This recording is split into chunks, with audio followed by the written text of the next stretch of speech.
Hi friends. Tonight, we begin a journey into the shifting shadows of ancient time, a tale wrapped in silence, sand, and mystery. We are going back over 3,000 years, to a time known not for glory or pyramids, but for its silence. A silence that followed collapse. This is the story of the Egyptian Dark Age, a time when great cities fell quiet, records ceased, and ordinary life became a struggle for survival. But be warned. This isn't the Egypt of golden sarcophagi or temple processions. This is Egypt unraveling. So let us begin our story slowly, gently. Close your eyes, breathe deeply, and imagine the warm breeze of the Nile brushing past, whispering secrets of an age long forgotten. The sun still rose, golden and triumphant, over the land of Kemet. It poured across the papyrus reeds and gilded, the riverbanks in molten light, the same way it had for centuries. But beneath this brilliant sky, the land trembled. It was the late 12th century BCE.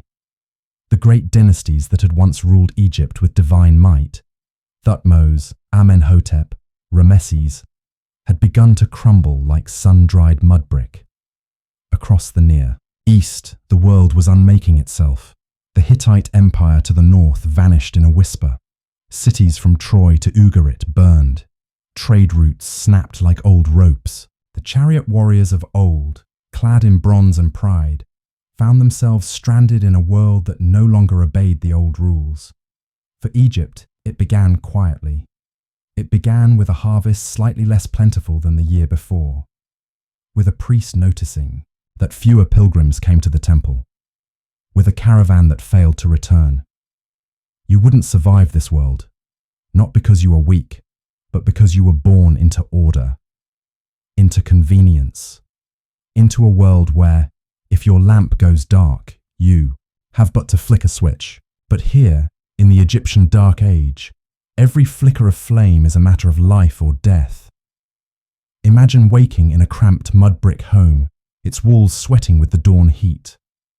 You lie on a reed mat, thin and itchy, your body aching from sleeping on hard ground. Outside, the Nile no longer floods as it once did. Crops wilt in the fields. Your water jar is nearly empty. You hear your father argue in a hushed voice with the neighbor. A missing goat, again. You rise and stretch, your joints cracking. You are 16.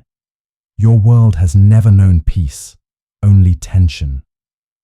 At the temple school, the scribes now ration ink.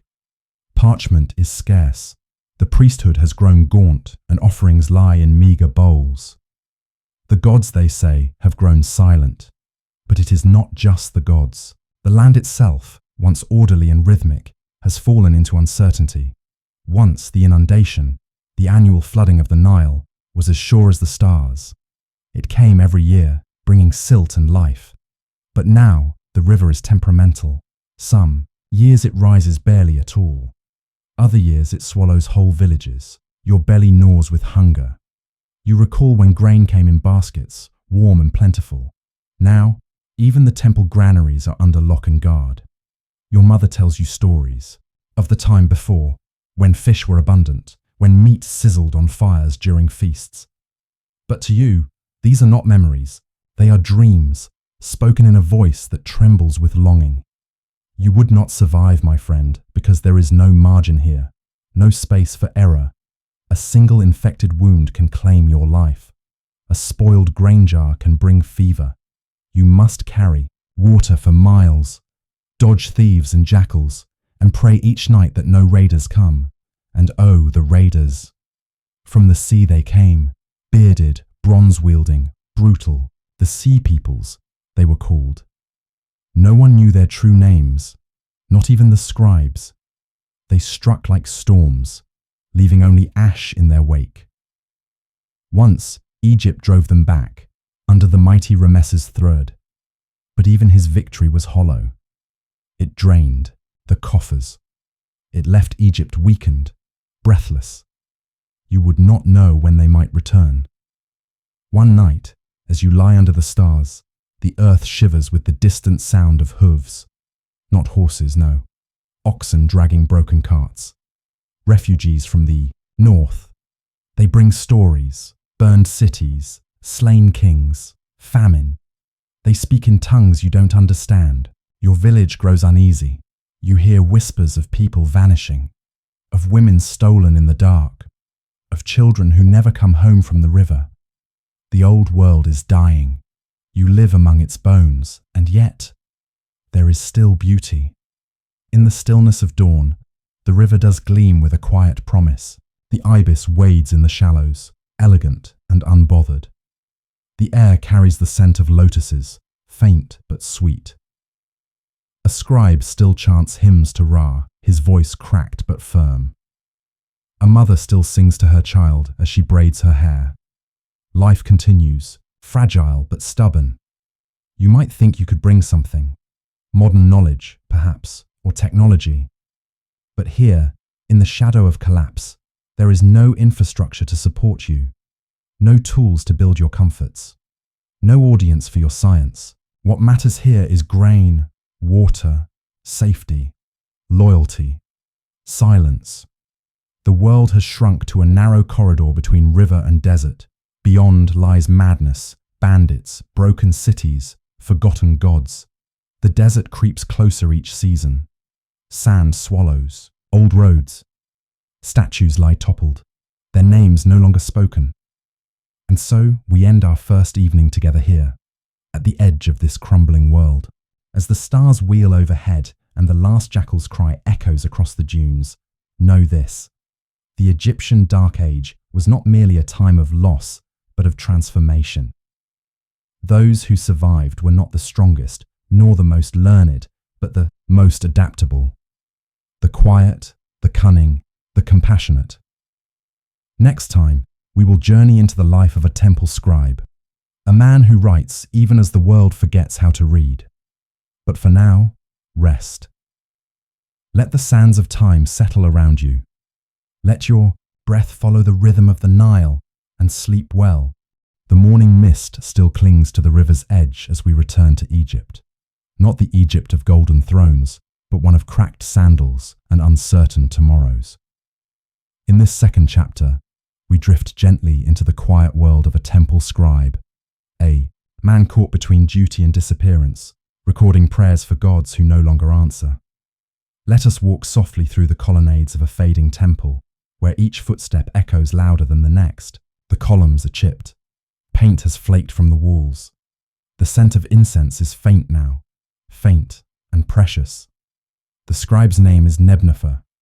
His hands are thin, but his grip is steady. His eyes, once sharp, now squint in the dim candlelight. Each morning, he walks from his small stone dwelling to the Temple of Ptah in a city that has shrunk. Once, thousands lived here. Now, the streets are half empty. Merchants have moved on. Potters' stalls are shuttered. But the temple remains. It is his anchor. Nebnefer's life is defined by ritual. He still dons his linen kilt and applies the sacred oils, though the oils are mixed thinner now, watered down to stretch what remains. His reed pens are carved by hand, and he grinds his ink from what he can find. Charcoal, ochre, faded pigment scavenged from murals half erased by time. This morning, like all others, he kneels before the papyrus scroll. His task is to transcribe a hymn to the sun god, Ra. His fingers tremble slightly, not from age, but from the chill. The temple is no longer heated by the warmth of bodies in worship. And yet, he writes, Ra, who rises in glory, illuminate thy faithful, for we are lost in shadow. You see, dear listener, Nebnefer does not write because he believes the gods will return his prayers. He writes because writing is what separates man from sand. Words endure, even when cities fall. At least, that is what he hopes. You wouldn't survive here, in the silent corridors of this forgotten shrine, not because of fear, but because of futility. Could you labor for hours to produce a single line of text, knowing few may ever read it? Could you create beauty for a world too broken to notice? And still, Nebnefer writes, His scrolls are stored in a cedar chest, half rotten, bound with twine. He guards them not with locks, but reverence. These are not documents. They are offerings. They are memories captured in ink. At midday, he walks the perimeter of the temple grounds. Wild weeds now grow where acolytes once sang. The sacred pool is dry. Lizards bask where statues once stood in solemn guard. Children no longer play in the courtyards. It has been years since he taught a student. He once had apprentices, eager young minds who scribbled their first hieroglyphs beneath his hand. But the last left when famine came. Their families needed labor, not learning. Still, he writes. In the late afternoon, a woman arrives. She wears a tattered shawl and clutches a small bundle, linen and herbs. Her child has died. A fever, she says. The healer could do nothing. She has come to ask for a funeral rite. Nebnepher bows low. He speaks gently. He takes the name of the child and records it, carefully, in ink. To remember. He recites the words of passage, the ones he learned as a boy. His voice is hoarse, but steady. O soul, travel light upon the western wind. Find the field of reeds, and do not look back. Tears fall silently down the woman's face. There is no priest to bury the body, no procession. But there is this. These words spoken by a scribe who refuses to forget. You would not survive this, not because your heart is hard, but because it is too soft to stand at the edge of despair each day and still perform your duty, still speak the names of the dead with care. It requires a quiet strength that has no reward, no applause. As evening falls, Nebnepher returns to his scrolls. He lights a single lamp. The oil is nearly gone. He dips his pen once more and writes, "Though the stars fall from the sky, still I will write your name." It is a vow. His life is one of invisible heroism, not of battles or crowns, but of preservation. In a world unraveling, he binds meaning to parchment. He is the last witness to a civilization sliding into shadow. Outside, the wind rises, blowing grit through the ruined courtyards. A cat slinks by, lean and watchful. Somewhere in the distance, a dog howls. Inside, Nebnepher writes. He knows the temple will not last. The walls are crumbling, the coffers are bare. But he believes, perhaps foolishly, that someday someone will find his scrolls, that they will know Egypt was not only conquest and monument, but also words, prayers, names. And so he writes. You would not survive, not for lack of skill or courage, but because your world does not prepare you to live without witnesses, without certainty. In the Dark Age, there are no guarantees, only the quiet devotion of men like Nebnepher, whose ink outlasts the empires. Tonight, as you drift to sleep, remember the scribe. Picture him beneath his flickering lamp, his brush moving slowly, reverently across the parchment. Hear the scratching of ink, the whisper of linen robes, the hush of a forgotten hymn. Next, we shall journey beyond the temple walls and meet a farmer whose land has betrayed him, whose soil no longer feeds, and whose ancestors' tombs crumble before his eyes. But for now, close yours, let the night deepen, let the words of Nebnepher echo in your dreams. The earth once sang in Egypt, it hummed with the rhythm of life, water swelling from the Nile, grain rising in neat rows, oxen turning the soil with ancient grace. But in the time we now return to, those songs have faded into silence. The land, so long a partner to its people, has grown distant, and in some places, hostile.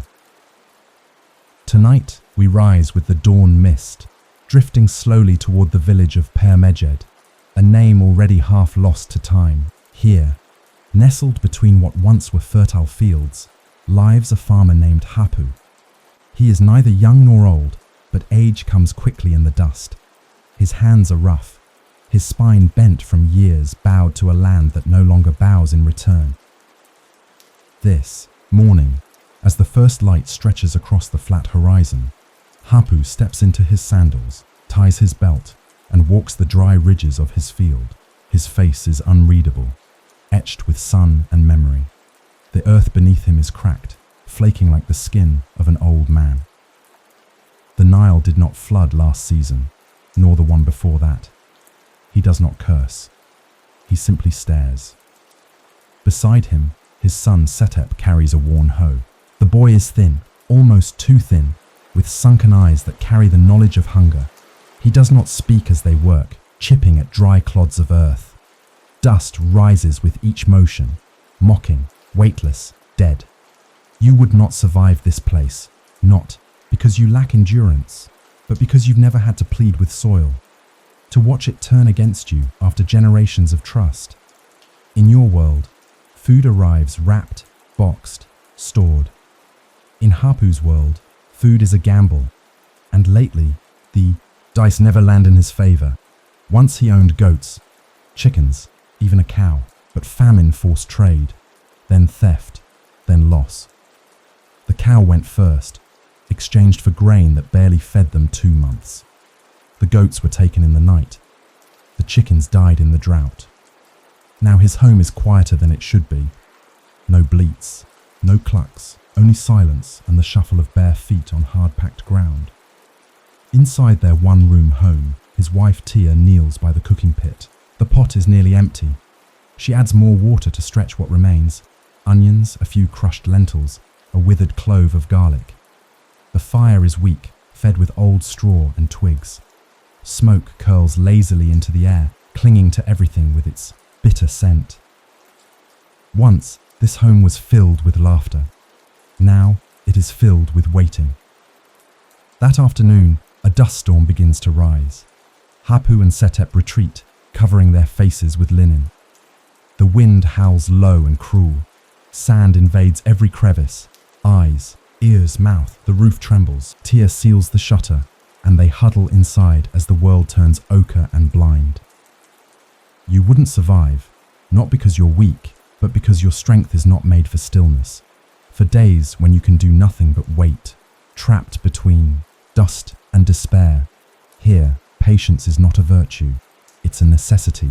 When the storm finally passes, the fields are buried in a fresh coat of siltless sand. No seeds can grow in it. Hapu says nothing. He simply begins again, raking, clearing, coaxing. Setep watches him, unsure whether to feel hope or resignation. They speak little that evening. Words are another thing that have grown scarce. But there are memories.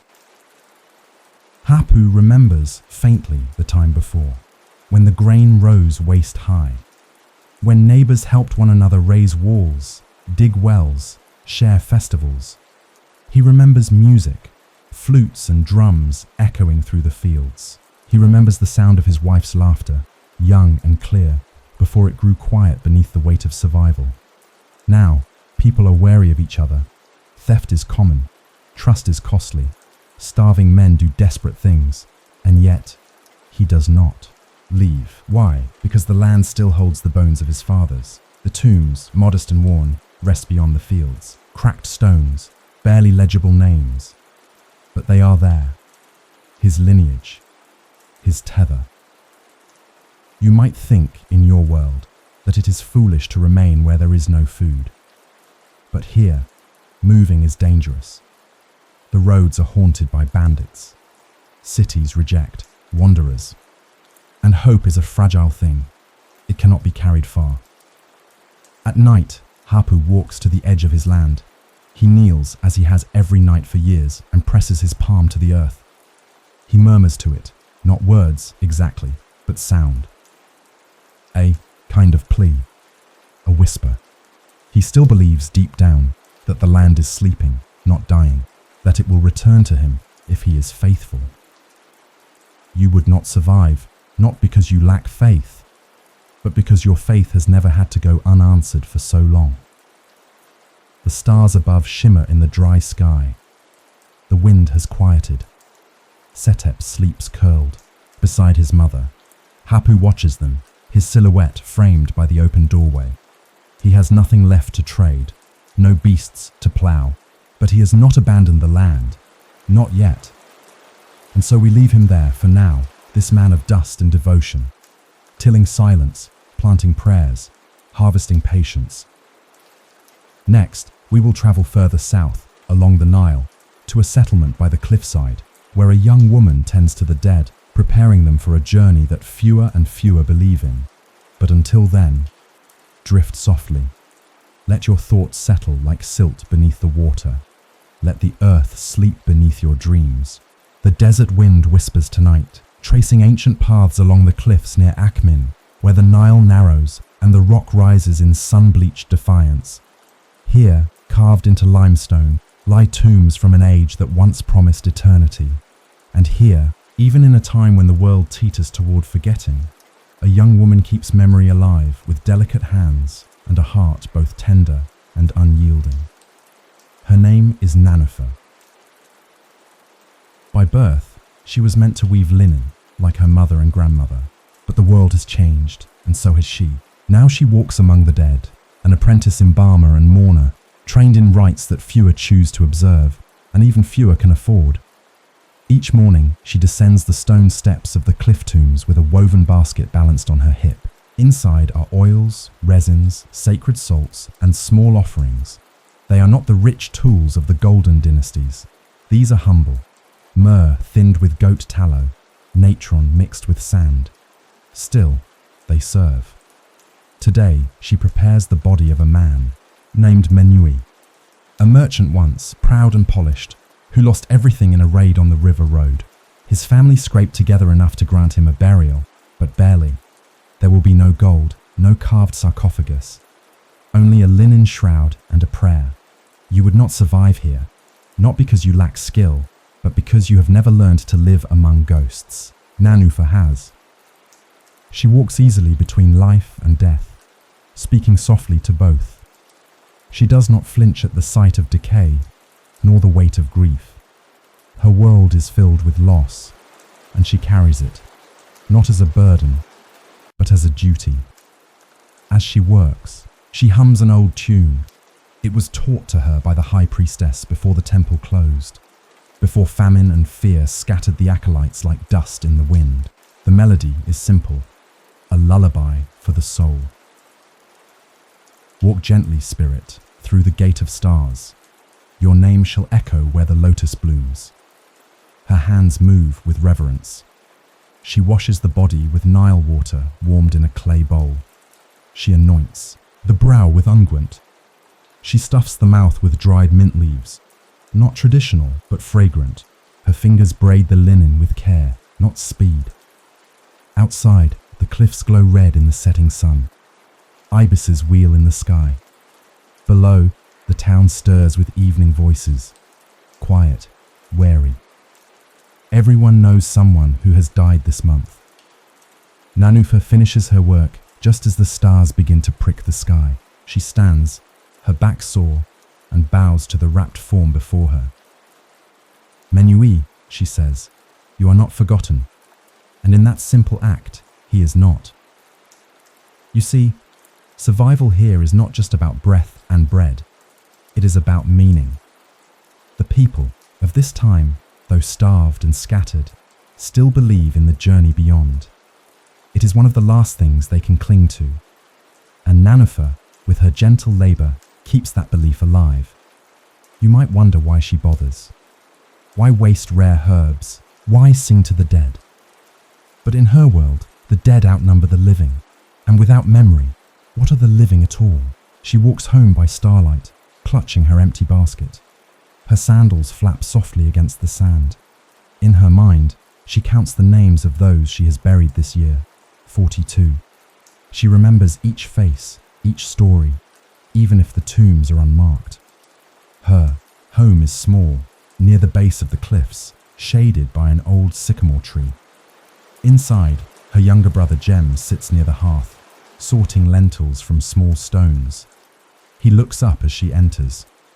"Another one?" he asks. She nods. He does not ask. More. They eat together.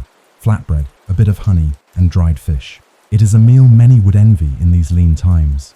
They eat in silence, not out of sorrow, but ritual. Nanifer likes to listen to the wind as she eats.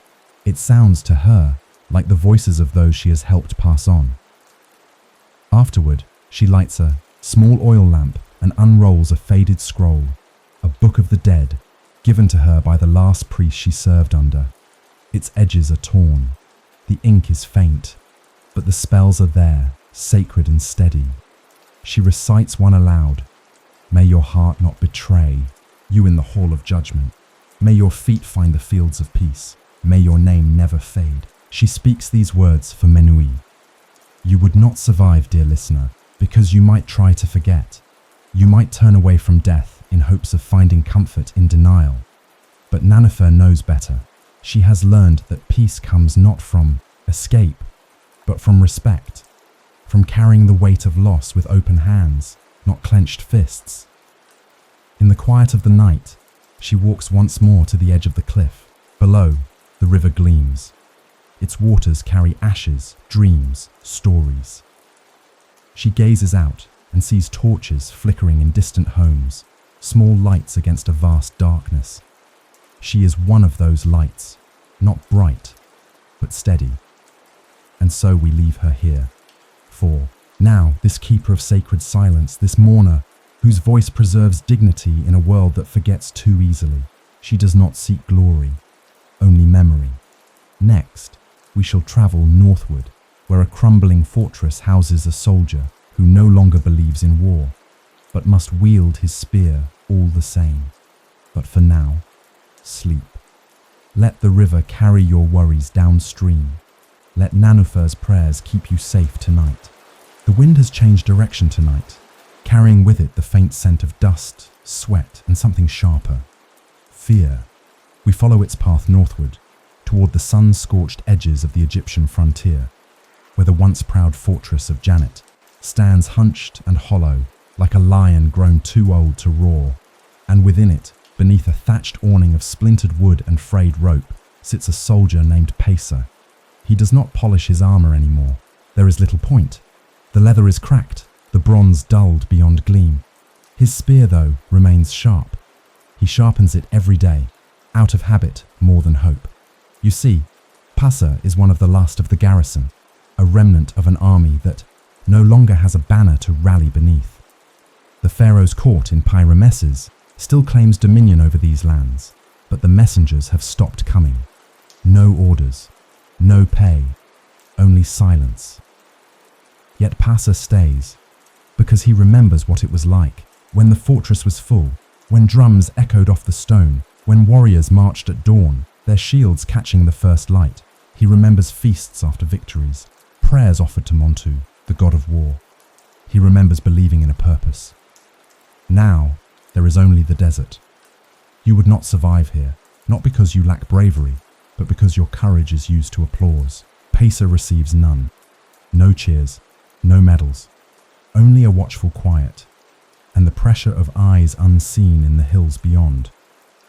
This morning, like all others, he climbs the battlement. The view has not changed. Scrubland, distant cliffs, a faint ribbon of green where a hidden stream sometimes flows. But today, he spots something, a shimmer of movement, not animals, not wind, people. He watches carefully, a caravan perhaps, or raiders, he cannot tell. He counts them, 6, maybe 7. He notes the way they move, swift, cautious, armed. His heart tightens. Back inside the fort, he gathers the others. There are 5 of them now, 1 archer, 2 spearmen, a scout, and a cook who used to be a priest. None are young. None are truly soldiers anymore. But they answer his call, and they ready themselves. Spears are checked. Arrows sorted. The gate is reinforced with spare beams and stone. They wait. You might wonder why they do not flee. Why not abandon the post and seek shelter in a safer village? But to them, this fortress is not just stone. It is vow. It is identity. If they leave, what are they then? Survivors? Yes, but of what? and so they remain, sentinels over silence. The caravan draws closer by evening. It is not a raiding party, as it turns out, but refugees, emaciated, rag-wrapped, exhausted. Pacer meets them at the edge of the dry moat, his spear lowered, but ready. An elder steps forward, lips cracked, eyes sunken. They seek water, shelter, safety. Pacer looks at them, looks back at his fortress, at the dwindling barrels of grain, the few full jars of water. He lets them in.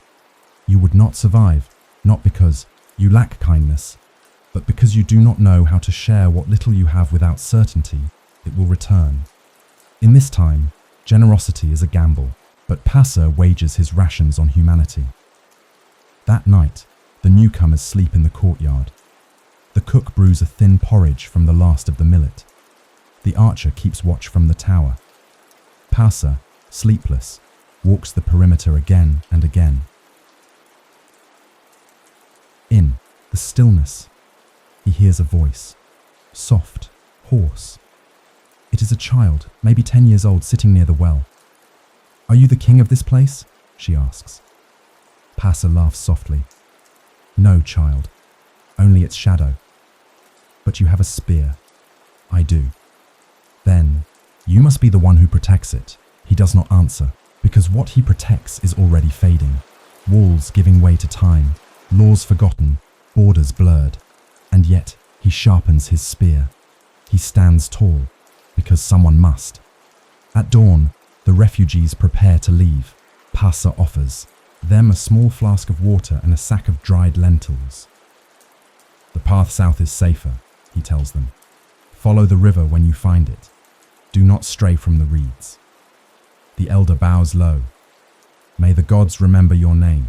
"I hope they remember all our names," Pacer replies. After they leave, the fortress is quieter still. You wouldn't survive, not because you fear solitude, but because you are not used to being invisible. Pacer has been invisible for years, and yet he remains whole, unbowed. That evening the sun bleeds over the horizon. The stones radiate heat like old bones. Pacer sits by the gate, his spear resting across his knees. He watches the wind shape the dunes. He counts the stars. He whispers the names of the comrades he has buried beneath cairns of stone and sand. He is the last spear, the last wall between chaos and memory. Tomorrow, he will sharpen his blade again, and so we leave him there for now. This warrior without a war, whose battlefield is time itself. He does not seek victory, only to endure, and in enduring, he becomes a monument of flesh and silence. Next, we will drift toward the marshlands, where a healer works in secret, far from temples, guided only by the voices of her ancestors and the roots of forgotten herbs. But for now, let the stillness of Janet guard your dreams. Let Pacer's watchful eyes keep your sleep safe tonight. Beyond the fortress walls and far from the chiseled bones of tombs and temples, the Nile fans out into a soft, swaying marshland. Here, where the land breathes in wet hushes and the reeds ripple like silk in the breeze, another kind of Egypt endures. It does not wear crowns or raise monuments. It listens. In this secretive place lives a woman known simply as Nehet. She has no titles, no lineage carved on limestone. But those who find her, some limping, some burning with fever, some clutching wounds too deep for priests or soldiers, know her name with reverence. Nehet is a healer. Not of the temple kind, robed in white and surrounded by incense. Those days are gone. The priests have fled or been silenced. What remains are whispers, fragments, and the quiet tenacity of women like Nehet, who bend over pestles and leaves, whose fingers remember what scrolls no longer teach.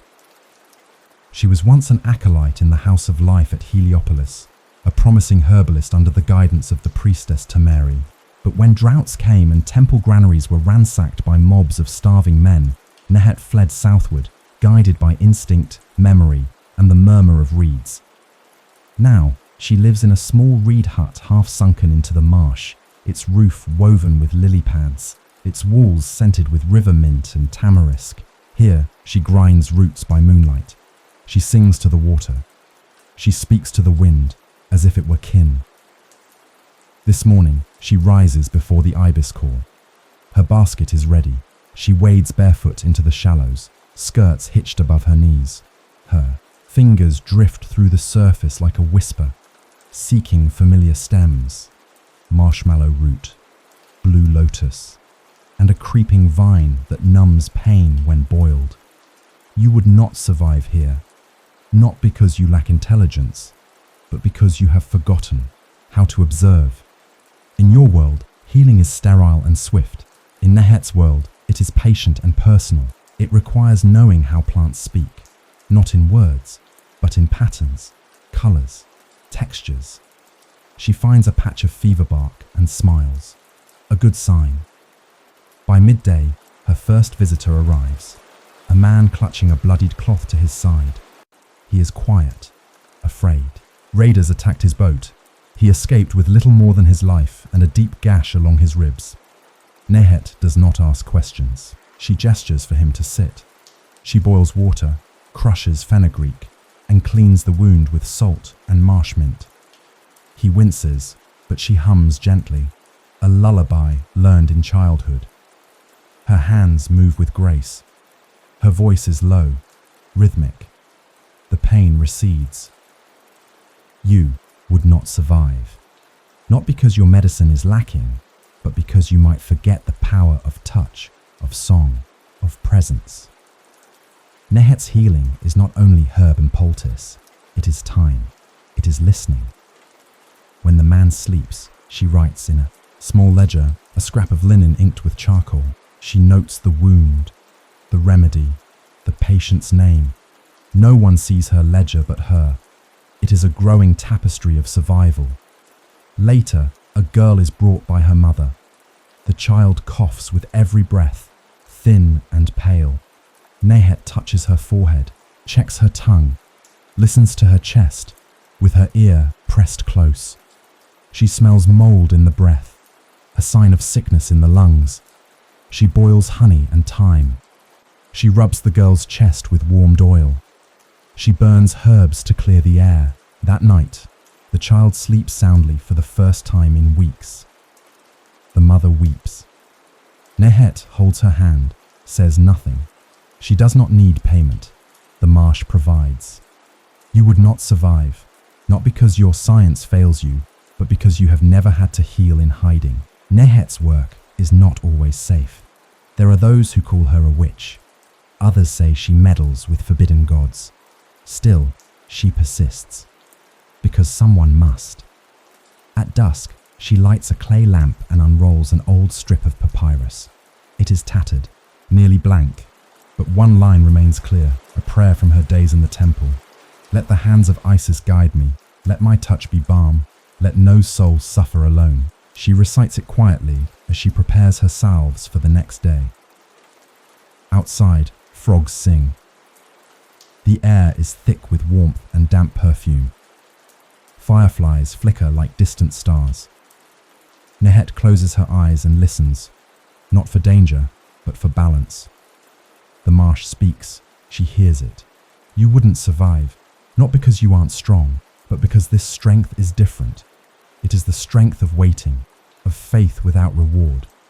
It is knowing that you may save 10 today, but lose 11 tomorrow, and still rise to tend the 12th. Tonight, she dreams of her teacher Tamarin, her voice echoing through the temple halls. To heal is not to conquer death. It is to stand in its way and speak gently. And so we leave Nehet here for now, this unseen guardian of the reeds, whose remedies are made not just of root and water, but of patience, presence, and prayers forgotten by the state but not by the soul. Next, we shall follow the drifting current northward again, where a crumbling dock city stirs with smugglers and secrets, and a boy risks everything to barter for a bowl of rice. But now, rest. Let the reeds cradle your thoughts. Let Nehet's lullaby carry you into sleep. Somewhere beyond the winding reeds and the hush of healers' hands, the Nile bends like a serpent toward the sea. There, clinging to the edge of a forgotten delta, lies a port city once known as Per Usia. Its docks are splintered, its markets half empty, its walls smeared with salt and soot, and yet it breathes, uneven, desperate, but alive. Tonight, we follow that breath into the tangled streets, where the wind smells of brine and stale grain, and the voices of men grow quiet when night falls. This is where the boy lives. His name is Caillou. He is 11. He does not remember when the city had order, only stories told by his grandmother, of ships with golden sails, of bazaars filled with copper, incense, and spice.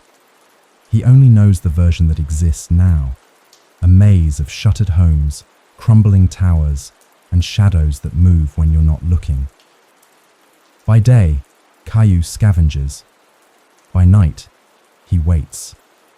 This morning begins like all others, with the growl of an empty stomach and the distant clang of a ship's bell.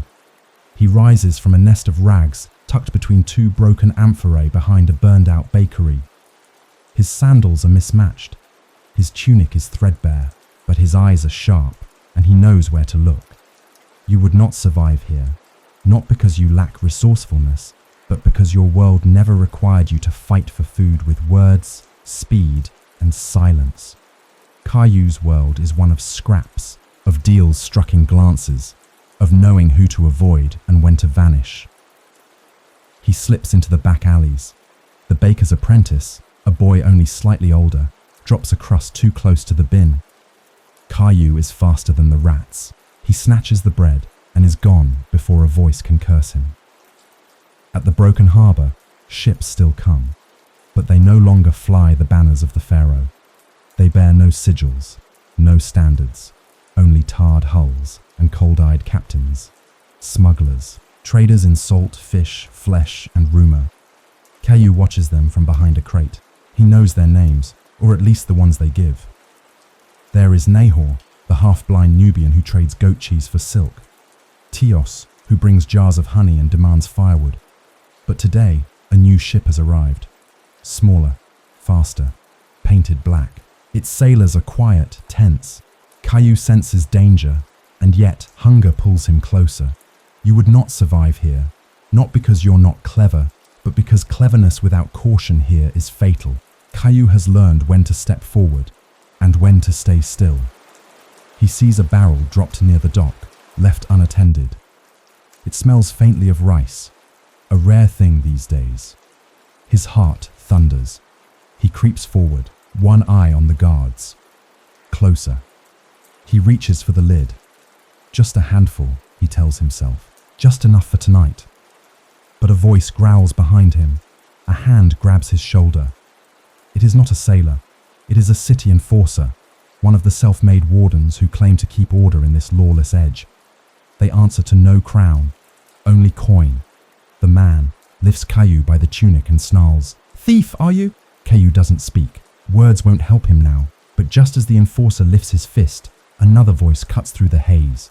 Put him down. It's Anhai, the old woman who runs the fish cart by the southern gate. She's seen Caillou grow like a weed through cracks in stone. She steps forward, basket in hand. "He's mine," she says. "He works for me." The enforcer hesitates, then tosses Caillou to the ground. "Then keep him out of the docks, hag," he spits, walking off. Caillou scrambles up, chest heaving. Anhai doesn't scold him. She hands him a dried fish wrapped in fig leaf. "Foolish boy," she says without anger. "You risk much for rice." Caillou nods. "But it was rice," she sighs. "Come, I need help with the stall." And so he follows her, not out of obedience, but survival. She lets him sweep the stones, stack jars, shoo away flies. At the end of the day, she gives him a bowl of stew, fish bones, lentils, bitter herbs. To Caillou, it is a banquet. You would not survive. Not because you lack generosity, but because your generosity was never sharpened by necessity. Anhai gives because she remembers what it is to have nothing. Caillou survives because she chooses, day after day, to feed more than herself. That night, Caillou climbs to the rooftop of an old storehouse. From there, he can see the edge of the world, the place where river and sea merge into darkness. He watches the stars rise over the waves. He does not dream of gold or palaces. He dreams of full bellies, of a day without running, of becoming a shipwright, like the man his father once was, who carved boats from cedar with steady hands. His fingers mimic the motion, chiseling the wind, shaping it into memory. You would not survive, not because you lack dreams, but because you expect the world to cradle them. Here, dreams are seeds cast on dry ground. Only a few sprout, and only the fiercest. So we leave Caillou here for now, on a rooftop above the broken harbour, where boys become ghosts and kindness arrives in small salted meals. He is not brave by choice. He is brave by hunger. Next, we drift, inland once more, to a weaver's house at the edge of a ruined town, where a blind woman spins thread and fortune with fingers that never miss a knot. But for now, let the sea winds cool your thoughts. Let Caillou's quiet climb guide you into peaceful dreams. Night lingers a little longer in Menat Khufu, a town forgotten even by the scribes who once etched its name in clay. The houses here lean like tired elders, the streets whisper with sand, and the markets lie buried in dust. But on its northern edge, where the ruins touch the rising hills, there is a home where stories are still spun, though no pen nor ink is used. The weaver lives here. Her name is Usertai. She is blind. Her eyes see only shadow, but her fingers see everything. And through those fingers, she spins the world anew, thread by thread, knot by knot, pattern by pattern.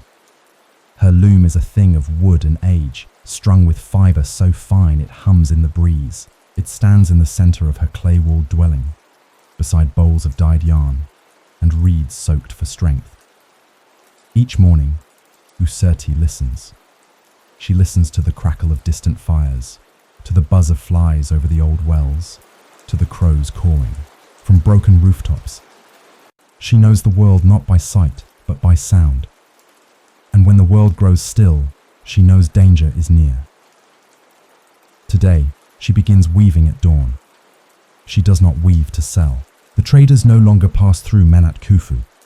Instead, she weaves as her mother once did, and her mother's mother before her. Not just cloth, but fate. Each line of thread tells a story. Some are old, myths of gods and rivers. Some are new, fragments of overheard grief, snatches of hope. You would not survive here, not because you are weak, but because your silence is empty. Userti's silence is alive. She fills it with memory, rhythm, and touch. As her fingers work the warp and weft, her niece Hent begins grinding indigo at the hearth. The dye is precious, gathered from wildflowers that bloom only after rain. They will use it sparingly, to stripe the edges of a shawl being made for a girl whose brother never returned from a raid. She still hopes, Hent says quietly. Userti nods. Then the thread must carry that. She pulls the line taut, tying a knot that holds a wish. Outside, the town moans with wind. Roof tiles clatter. A goat bleats from somewhere unseen. A boy runs past, barefoot, chasing a chicken too lean to catch. Userti's loom clacks on. You might think her helpless. You would be wrong. Userti is a keeper of order, a quiet architect. When food is short, neighbours come to her. When a baby is born, she ties a blue ribbon above the door. When someone dies, she cuts a black thread and lays it across the threshold. People trust her, not because she sees, but because she understands. By midday, an old man arrives. He brings with him a basket of dates and a torn cloak. Can you mend this? He asks. Userti's fingers explore the rip. She hums to herself. This tear is not new, she says. You've worn it since your son died. The man lowers his eyes. I will mend it, she continues, but not in the same pattern. It must begin again. He nods. She threads her needle and begins, working slowly, reverently. Each stitch is small, nearly invisible, but when she is done, the cloak holds a new design, subtle but firm, a symbol of movement, of stepping forward. You would not survive, not because you lack skill, but because you expect closure without ritual. Yuzurti knows that healing does not come quickly. It must be woven, thread by thread, over time. That evening, she sits by her doorway, feeling the breeze with her palms. She senses a storm coming. Not rain, but something harder. Something human. Raiders, perhaps, or famine. She does not fear. She simply listens. Hent joins her, resting her head on Yuzurti's shoulder. "Why do you still weave, Aunt?" she asks. "No one buys anymore." "Because the world is unraveling," Yuzurti replies softly, "and someone must remember how to tie it back together." In the firelight, she picks up her spindle and begins to twist thread from flax.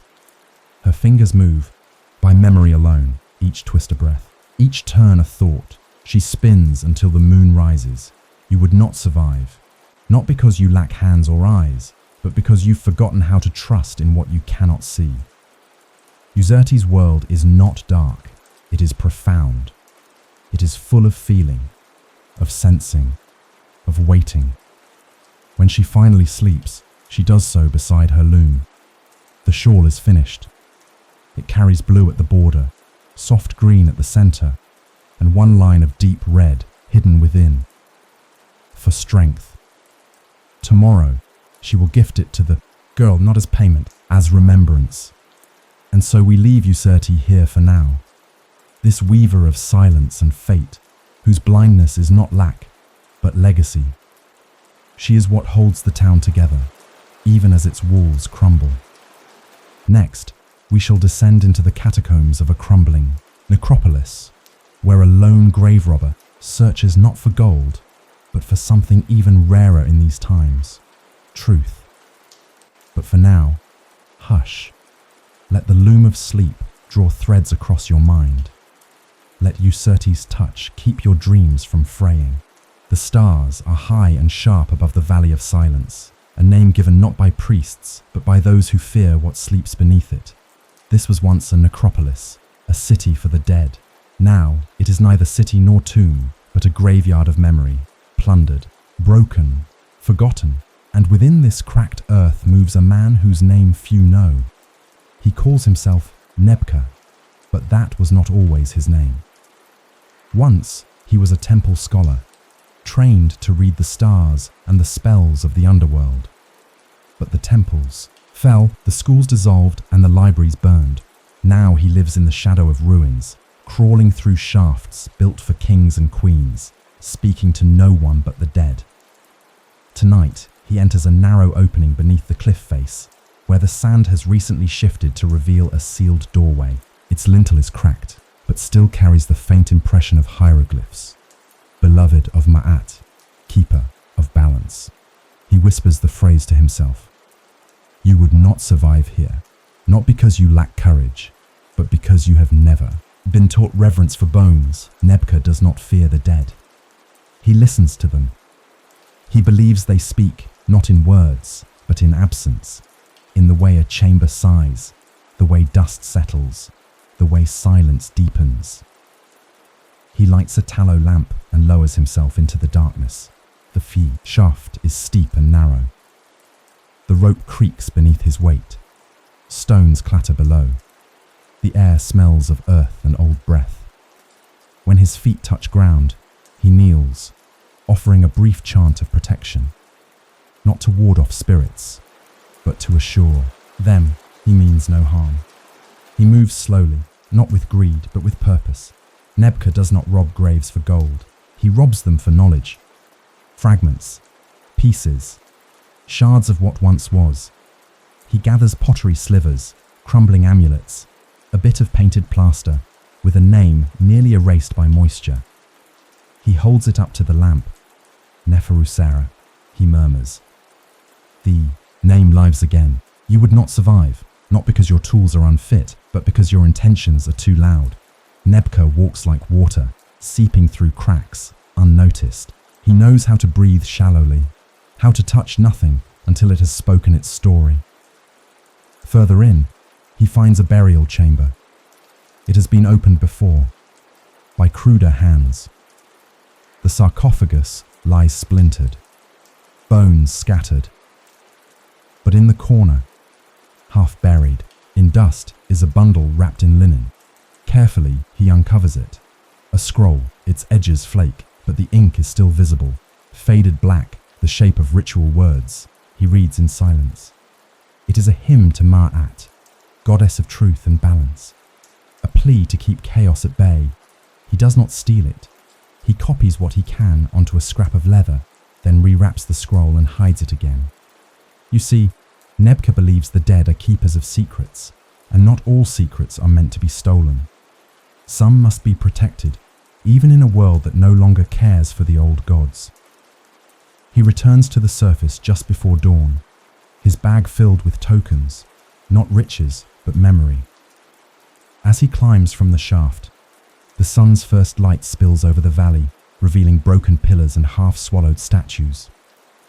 The wind stirs, dry and cautious. At the edge of the cliffs, a boy waits. It's Sabu, an orphan who follows Nebka like a shadow. He says nothing, but holds out a bowl of barley gruel. Nebka accepts it, nods once. They eat in silence. You would not survive, not because you lack companionship, but because you have never known how to keep company without words. In this world, speech is scarce. Trust is built in quiet deeds. Later, they sit by a shallow fire. Nebka lays out his finds, sorting them with delicate hands. He explains each one to Sabu, who listens closely. This, he says, holding up a broken seal, was once pressed to close a letter. Imagine what it said. Imagine who read it. The boy smiles, and in that smile, Nebka sees something rare. Wonder. For all his years beneath the earth, Nebka has come to believe that the past still matters, not just for kings, but for the hungry, the silent, the forgotten. Each artifact is a thread, each tomb a whisper, and someone must listen. You would not survive, not because you fear darkness, but because you've forgotten how to sit with it. Nebka lives in darkness, and from it, he brings fragments of light. When night falls, again he returns to the tombs. He does not know how long this will go on. He does not expect to be remembered.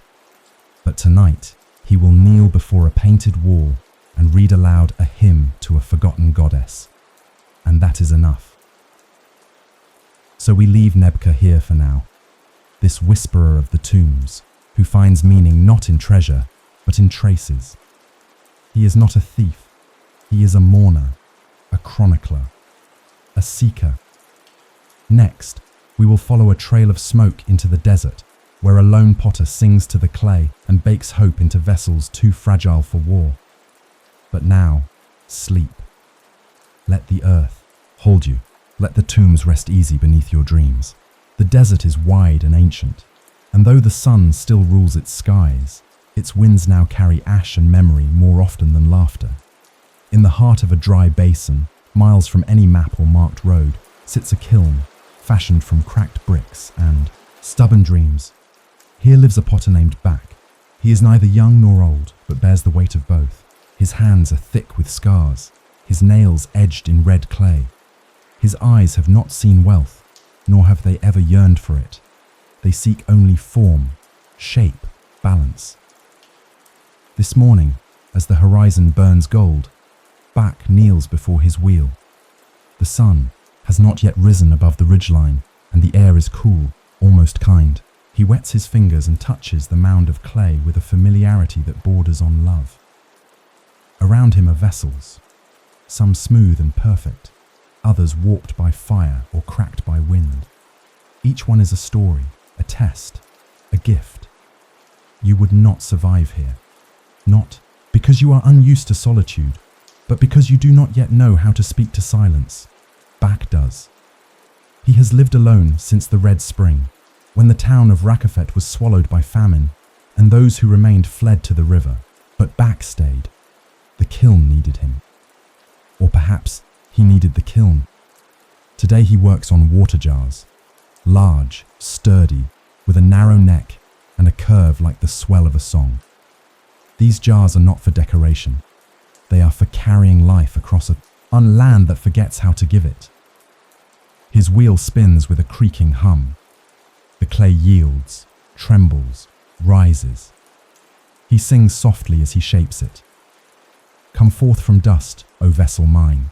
Hold cool water, hold bright wine. Stand through storms, endure the flame, and carry joy in Pharaoh's name. The words are old, older than Bak, passed down through hands long gone. But still, he sings them. You would not survive. Not because your hands are weak, but because you fear failure. Bak does not. His first pot cracked, his second collapsed, his 100th was stolen. Still, he made the 101st. Failure, to Bak, is simply part of the fire. At midday, he stokes the kiln. The flames curl eagerly, hungry for shape. He watches the mouth of the fire, reading it like a scroll. Too hot, and the jars will burst. Too cool, and they'll never hold water. He adjusts the wood, listens to the wind. Behind the kiln, he keeps a small garden, miraculously green. There are herbs, gourds, even a few leeks. The soil is poor, but he tends it gently, whispering thanks with each shoot that rises.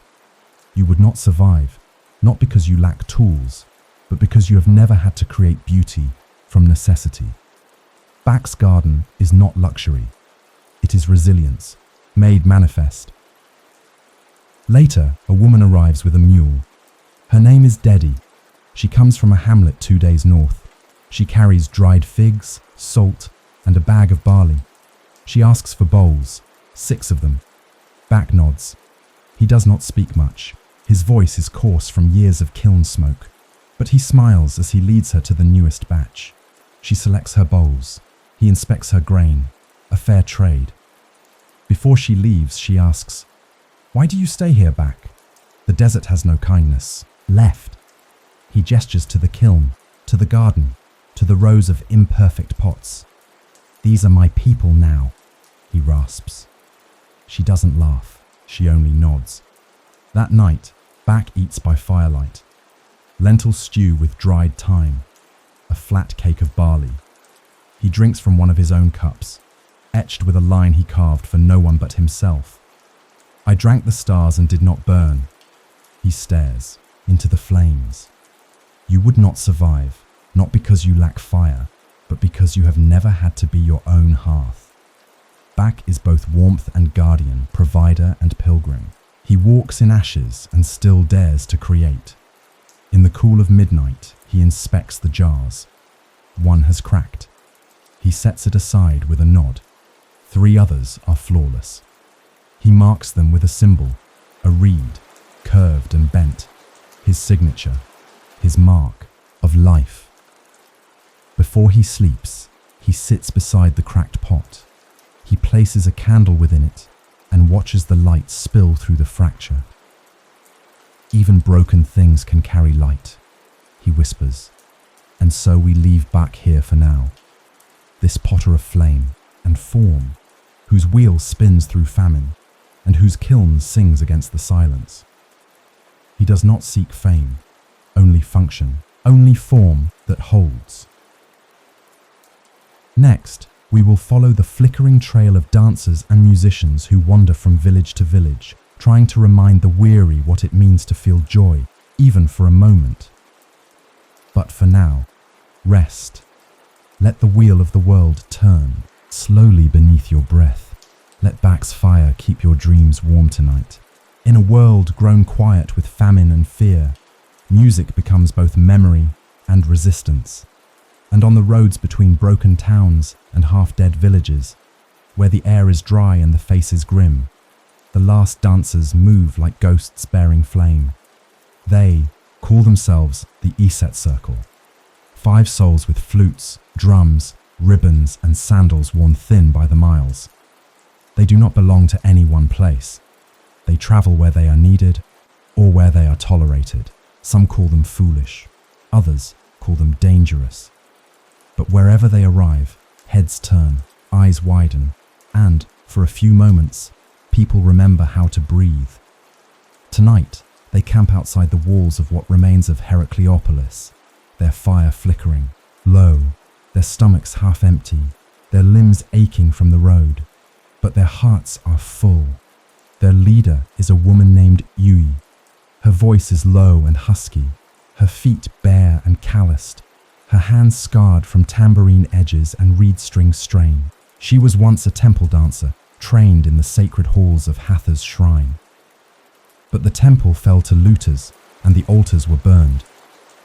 Now she dances under stars. You would not survive here, not because you cannot move, but because you have forgotten what it means to move for others. Ayui dances not for wealth, not for praise, but to stir something ancient in the hearts of the watching. Tonight, as the fire burns down to embers, she wraps linen around her wrists and begins a slow spin, her arms arcing like wings. Behind her, Afa plays a haunting note on the double pipe flute. The others keep rhythm, hands slapping thighs, sticks tapping stones, breath moving in sync with earth. Children peek from doorways. A woman steps closer, carrying a sick child. Man with tired eyes watches from the wall, his hand wrapped around a crutch, who does not speak. She only dances. Her hips sway like river reeds in flood. Her hands paint stories in the air, tales of gods and love, of harvest and longing, of fields that still yield and homes that still hold. She leaps and lands like thunder on silk. She is not young anymore, but in the firelight, she glows with memory. You would not survive, not because your body fails you, but because your purpose does not breathe beneath your skin. These dancers carry meaning in every movement. When they whirl the pain out of the air. When they bow to those who forgot they were worth bowing to. When the music stops, there is silence, but not the heavy silence of grief. This one is light, expectant, golden. Then someone claps, another follows. Soon the gathered crowd begins to smile. Not all, but enough. Yu bows, sweat gleaming on her brow. She gestures to the others. Together, they kneel. An elder steps forward with a basket of dried dates and flatbread. You remind us, she says, voice trembling, of something. I'm not sure what. Joy, Afa replies. Just joy. The night stretches long. A few villagers sing old songs. A child spins in imitation of Yu. An old man hums a hymn, long thought lost. The dancers sleep beneath the stars, bellies not quite full but spirits mended. You would not survive, not because you lack voice or rhythm, but because you hesitate to offer them freely. The Esset Circle survives because they give their art without demand, and in doing so, they reclaim its sacred power. The next morning, the group departs. They leave no trail but footprints in dust. But in Heracleopolis, people sweep their thresholds. They greet neighbors. A woman braids her daughter's hair. A man carves a flute from driftwood. Tiny ripples in the silence. Later that week, a boy who watched the dance climbs a hill and builds a small altar of stones. He places a ribbon there, tied from his mother's old sash. It flutters in the wind. He doesn't know why he does it, only that it feels right. And in this time, what feels right is rare. The dancers, meanwhile, reach a fork in the road. One leads toward Memphis, still in ruins. The other toward Fayum, where rumors say people barter song for grain. They choose the second. Along the way, they encounter a group of refugees, faces hollow, feet bloodied. One woman weeps quietly, rocking an empty bundle. Yui kneels beside her and places a soft cloth in her lap. She does not speak. She only hums, a lullaby. The woman closes her eyes and breathes, just once, deeply. You would not survive, not because you do not care, but because you have forgotten how care can be given without solution. The dancers do not fix, they soothe, they remind. That night, as they camp beneath an acacia tree, Yui writes in a scroll of palm fiber a list of towns visited, names spoken, dances performed. She writes by firelight, slow and steady. At the top of the page, she writes, "We danced beneath the broken sky, and still they smiled. And so we leave the ESET circle for now, these wandering flames in a time of ash, whose footfalls echo louder than drums in the hearts they reach. They do not need temples, they carry divinity in their breath." Next, we will return to the edges of the state, where a broken tax collector guards the last census tablets of a kingdom that has forgotten him. But for now, hush. Let the flutes fade. Gently in your ears, let Yui's ribboned hands guide your dreams in dance. If you follow the ruined roads that once linked the great cities of the Nile Valley, paths now choked by thorn, dust and regret, you will eventually come upon what remains of Men Nefer, known to the ancients as Memphis.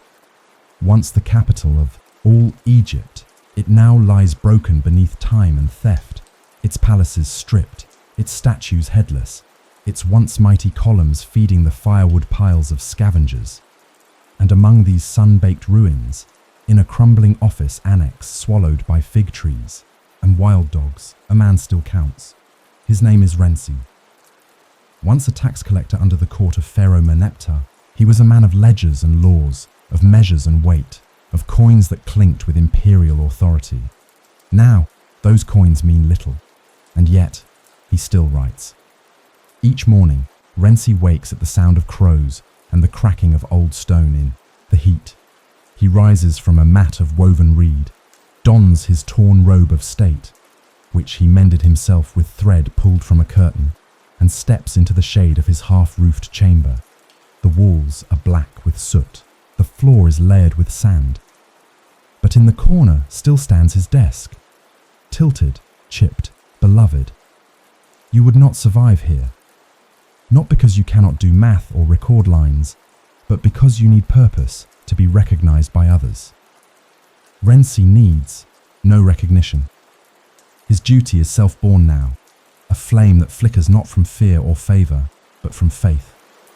Today, he opens a bound roll of faded papyrus.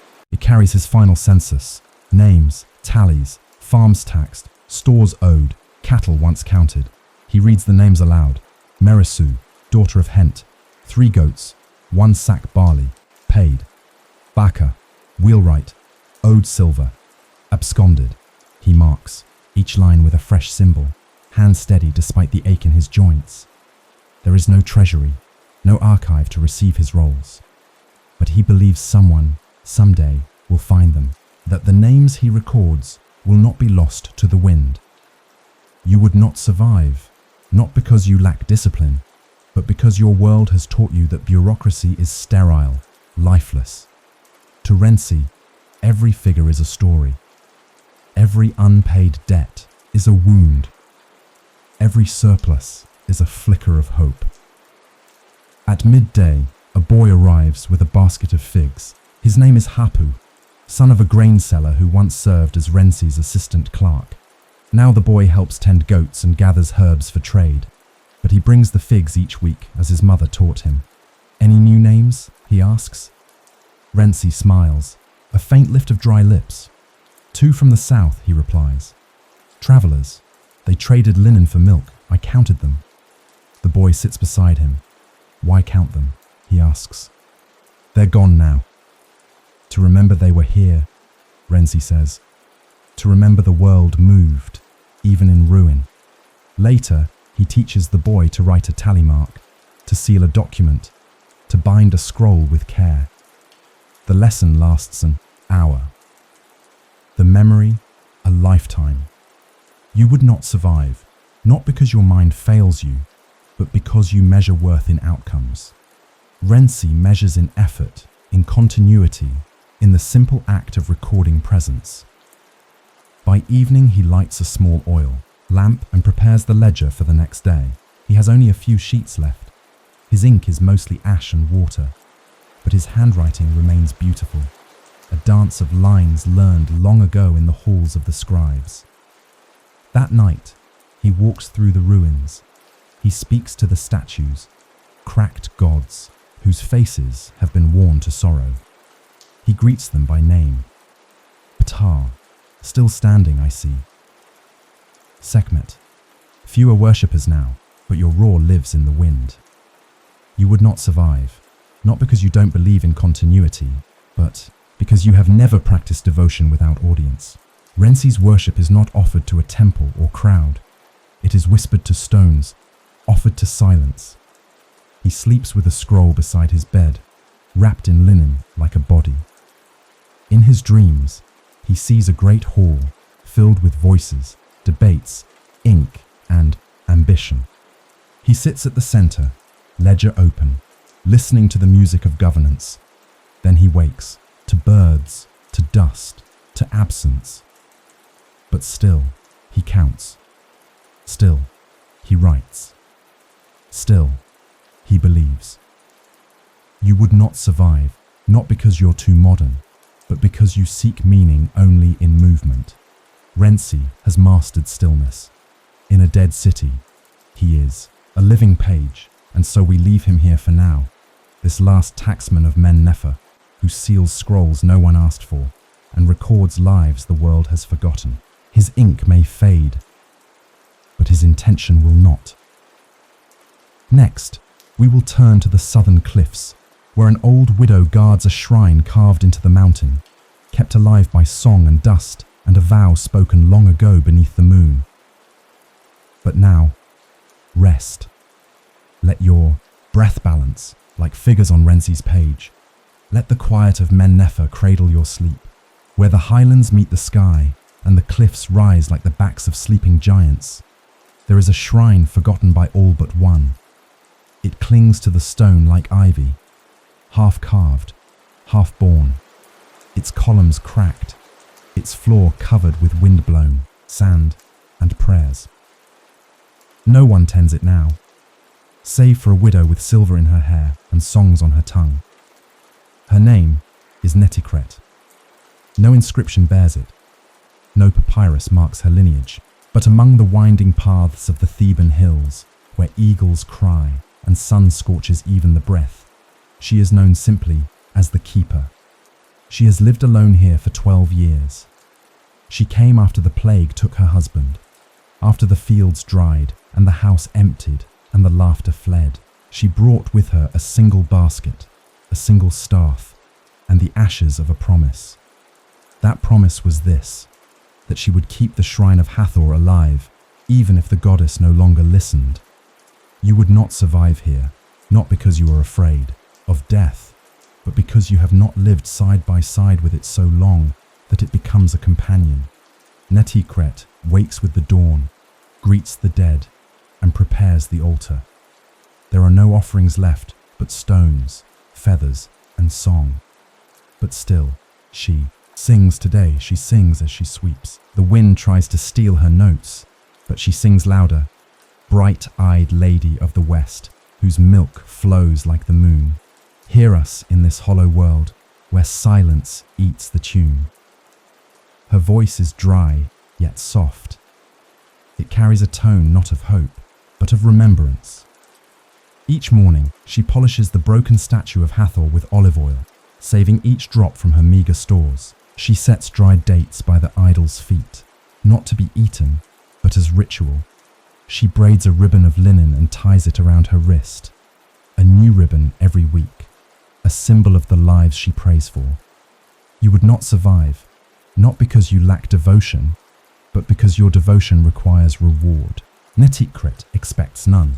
She serves for the sake of serving, and that alone keeps her rooted. At noon, she climbs a narrow ridge to gather water from a seep hidden behind stone.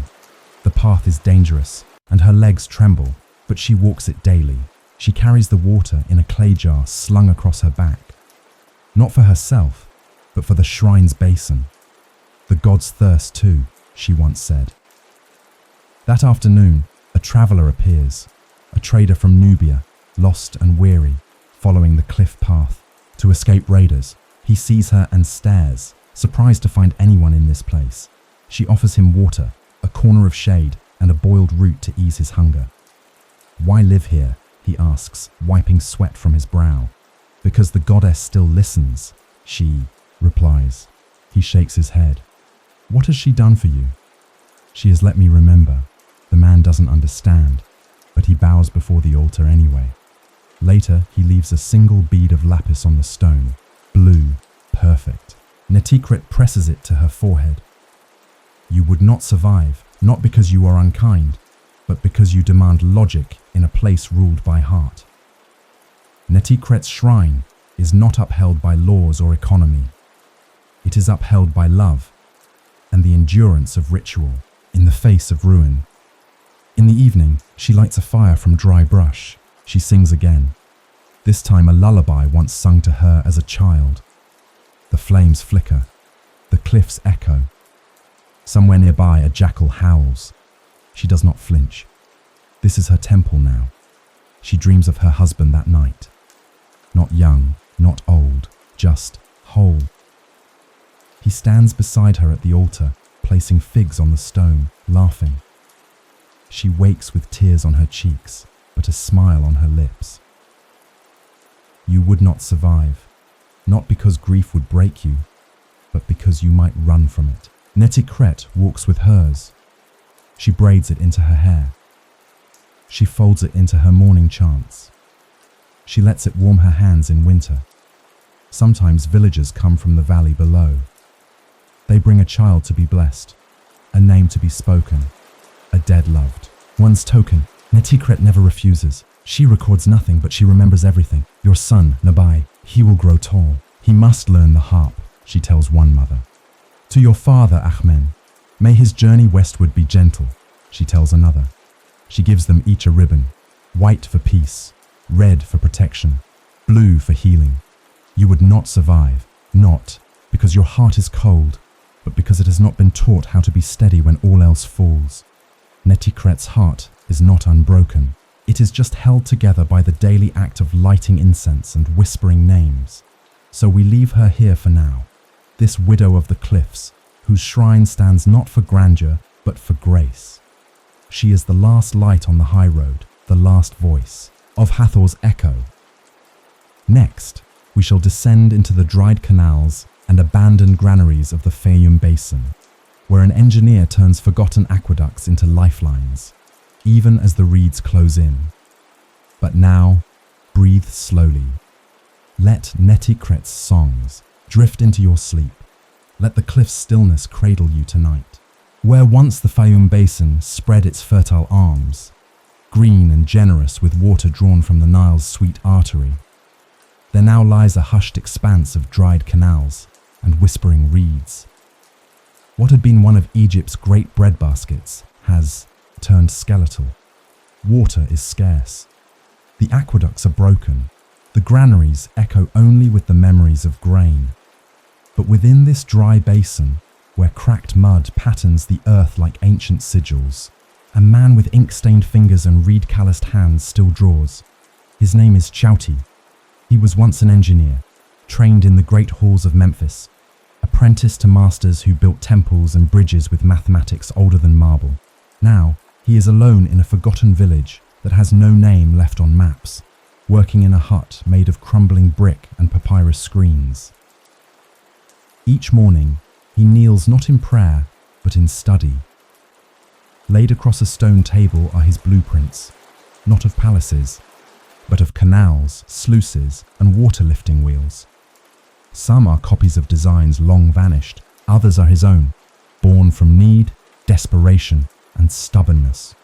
You would not survive here, not because you are incapable, but because your brilliance has never had to thrive without tools. Chauti works with rusted compasses, splintered rulers, and string weighted with clay. And still, he calculates. Today, the sun rises harshly. He wakes to the sound of frogs croaking, an omen. There is water somewhere. He climbs a small ridge, looks over the dried canals, and marks the direction of a marsh's shimmer. Then, with chalk crushed from white stone, he updates his map. A girl approaches from the edge of the field. Tepi, daughter of a widow, whose home was one of the last in the southern quarter. She carries a jar filled with sand. "I found seep water here," she says, pointing with her toe. He nods.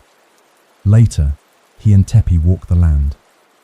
They press fingers into the earth, feel the dampness, measure the distance to the nearest channel.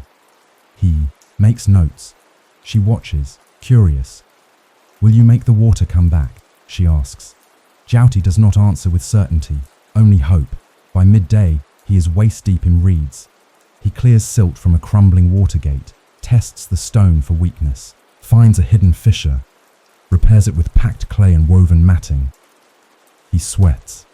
His back aches, but he smiles when the water begins to trickle, slow and brown but real.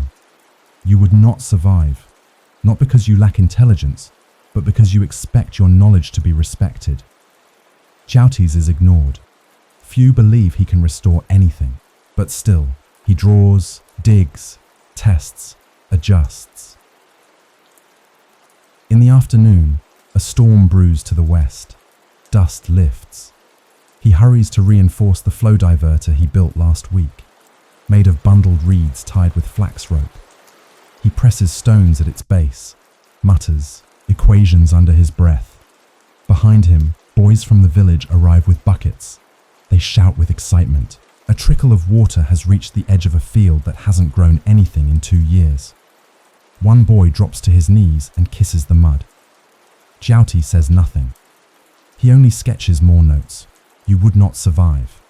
Not because you lack passion, but because you seek immediate proof.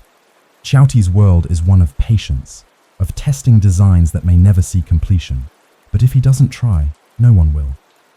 That evening, he returns to his hut and unrolls an ancient blueprint once drawn by his master. It depicts a vast system of canals fed by the Nile, branching like veins through Fayum's belly. A utopia once. He lays his current map beside it, smaller, humbler, but alive. He dips his pen in ink, ash mixed with oil, and adds one line, one new channel. Tomorrow he will begin digging. He eats little, a small portion of lentils and sour bread. His hands are cracked, his feet swollen, but his mind sharp as obsidian. Later that night, villagers gather outside his hut. They bring him a gift, fresh figs and boiled eggs. Jouti blinks in surprise. "We see the fields stir," an elder says. "You brought breath back." He bows deeply. "The land remembers," he says. "I only remind it. You would not survive, not because you're not a builder, but because you've never had to build trust from mud." Jouti's bridges are not only stone and flow, they are connections between despair and belief. Before sleep, he traces one last diagram in the dust. A wheel, turning with buckets, lifting water from a shallow well. He smiles. Then he dreams, not of palaces, but of fields thick with wheat and laughter echoing through irrigation paths. And so we leave Jouti here for now, this architect of persistence, whose blueprints rise from clay, not ambition. He will never see a royal commission again, but in Fayum, the reeds whisper his name with gratitude. Next, we follow the wind southward, where a lone bronze smith melts relics into tools for survival, caught between preserving the past and arming the present. But now, settle in. Let Jouti's steady lines draw the edges of your dreams. Let his trickling water soften your breath tonight. Beneath a haze of smoke and sun in a land that has forgotten how to shine, there lies a forge, blackened, low, and alive. It breathes slow heat into a world that has grown cold, not from weather, but from loss. Around it, the dust gathers like old thoughts. Within it, fire speaks in tongues older than written word. This is where Kay works. He is a bronze smith, though in another life, that word might have meant something grand. Once, he shaped anklets for dancers, oil basins for gods, door hinges for palaces. Now, he shapes blades and tools from melted relics, scraps of reverence reforged into survival. Each morning begins the same. He stokes the coals with careful, breath arranges the bellows made from old hides and scavenged wood, and lays his mold stones before the fire like offerings. Then he selects what will be reborn. Today, it is a broken ceremonial mirror, bronze backed with faience. The handle is snapped, the face clouded by ash. He turns it in his hand as if reading a memory. "This once showed beauty," he murmurs, more to the flame than to himself. "Now it will harvest millet." He drops it into the crucible. "You would not survive here, not because you lack strength, but because your strength expects reward." Kay's hands are worn not by glory, but by grit. His fire does not blaze for kings. It smoulders for the weary. By mid-morning, the forge is hot enough to melt memory. He pours the liquid metal into a mold shaped like a sickle. The mold itself is old, its edges chipped, but still, it holds. He waits, breath slow, watching the bronze settle. Outside, the wind stirs a curtain of ash and reed. A boy passes, leading a cart with no donkey, pulling it himself. He waves. Kay nods back. This village, nameless on maps, knows Kay. He is the last smith, the last to hold a hammer not for conquest, but for continuation. Today, an old woman arrives with a bundle wrapped in dyed linen. She says nothing at first, only kneels. When she unwraps the bundle, Kay sees what she brings. A fragment of a crown, gold inlay missing, but unmistakably royal. "It is my son's," she says. "He found it in a tomb. He died keeping it." Kay does not ask how. She continues, voice low. "Melt it. Make something I can carry." Kay bows his head. He places the crown piece beside the forge. He will make her a pendant, a small one, shaped like a flame. You would not survive, not because you cannot endure grief, but because you do not know how to wield it. Kay does. His anvil is where grief goes to change. That afternoon, a trader from the east arrives. He brings arrowheads to sharpen, coins to melt into buttons. He watches Kay work and says, "It is strange, isn't it, turning past into tools?" Kay only shrugs. "What else is it for?" "Remembering," the trader says. "Use remembers better than shadow," Kay replies. They do not argue. Later, Kay eats a meal of lentils and dried onions. He eats slowly, without urgency. His fingers are always stained, and he no longer notices the burn marks that trace up his arms like vines. You would not survive, not because your body would break, but because your spirit expects peace before purpose. Kay finds purpose in the pounding, the pouring, the patient shaping of what others discard. In the fading light, he retrieves a hidden bundle from beneath a stone. It contains pieces he will never sell. A miniature ankh, a falcon head once belonging to a temple statue, a seal ring bearing a name erased by wind. He holds the ring longest. He once made this very piece, for a priest whose name he cannot now recall. He presses it to his lips. "I remember you," he says. This is his ritual. You would not survive, not because you cannot love deeply, but because you have never been asked to let love cool in the mold of function. Kay has. Each tool he makes carries a name, a hope, a weight. At night, he writes in charcoal on the forge wall, 1 word per day. Today, he writes, still, a promise to the work, to himself, to the future he may never see. Tomorrow he will melt a broken sistrum and shape it into a ladle. The day after, he will cast 2 blades from old sandals buckles. Each day, something old ends, and something needed begins. And so we leave Kay here for now, this smith of memory, who hammers not for kings, but for the continuation of people whose names will never be carved in stone. His forge is not loud, but it burns steady. Next, we will walk the southern sands with a caravan guide who charts forgotten trails by starlight and carries words between ruins, risking life to keep Egypt's fragments connected. But tonight, let your breath slow. Let the ringing of Kay's hammer become the rhythm of your rest. Let the forge warm you gently into sleep. There are no roads in the deep south of Egypt now, only whispers in the sand and trails written in starlight. Cities have crumbled, markers have vanished. The winds erase paths as quickly as feet can make them. But still, caravans move. Not in great numbers, not for wealth, but for survival. And at the front of one such caravan rides a woman named Panessi.